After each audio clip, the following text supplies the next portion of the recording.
कोल्हापुरातील शास्त्रीनगर मैदानावर packers cricket क्लबच्या वतीनं खुल्या टी20 क्रिकेट स्पर्धेचं आयोजन करण्यात आलंय। या स्पर्धेतील उपांत्य फेरीतील लढती आज पार पडल्या।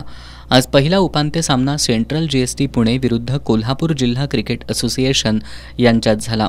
यामध्ये कोल्हापूर जिल्हा क्रिकेट असोसिएशननं निर्धारित 20 षटकात 8 बाद 141 धावा केल्या। उत्तरादाखल खेळताना सेंट्रल जीएसटी पुणे या संघानं 18 षटकं आणि 4 चेंडूंमध्ये 5 गड्यांच्या मोबदल्यात ही धावसंख्या ओलांडली। सेंट्रल जीएसटी पुणे संघानं हा सामना जिंकत अंतिम फेरीत धडक दिली। सिद्धेश वीर हा सामनावीर ठरला तर अक्षय करणेवार गेम चेंजर ठरला। जैन इरिगेशन जळगाव आणि लॉंग लाईफ कोल्हापूर यांच्यामध्ये दुसरा उपांत्य सामना झाला। यामध्ये लॉंग लाईफ कोल्हापूर या संघानं नाणेफेक जिंकून प्रथम फलंदाजी करण्याचा निर्णय घेतला। त्यांनी निर्धारित 20 षटकांमध्ये 9 बाद 156 धावा केल्या। लॉंग लाईफ संघाकडून फलंदाजी करताना किरण चोरमाले यानं 32 चेंडूमध्ये 46 धावा केल्या। साहिल परख यानं 30 चेंडूत 25 तर अशकान काझीनं 14 चेंडूत 21 धावा केल्या।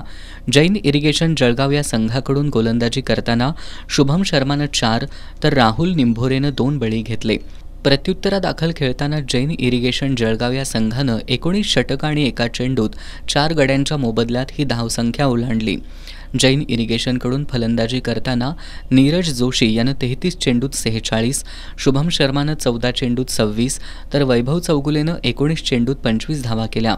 लॉंग लाईफकडून गोलंदाजी करताना सुशील बुराले यानं 2 तर किरण चोरमाले यानं 1 बळी घेतला। जैन इरिगेशन जळगाव या संघानं या विजयासह अंतिम फेरीत प्रवेश केला। या सामन्यात शुभम शर्मा सामनावीर ठरला तर वैभव चौगुले गेम चेंजर ठरला। स्पर्धेच्या विजेतेपदासाठी उद्या दुपारी 1 वाजता सेंट्रल जीएसटी पुणे विरुद्ध जैन इरिगेशन जळगाव अशी लढत होणार आहे।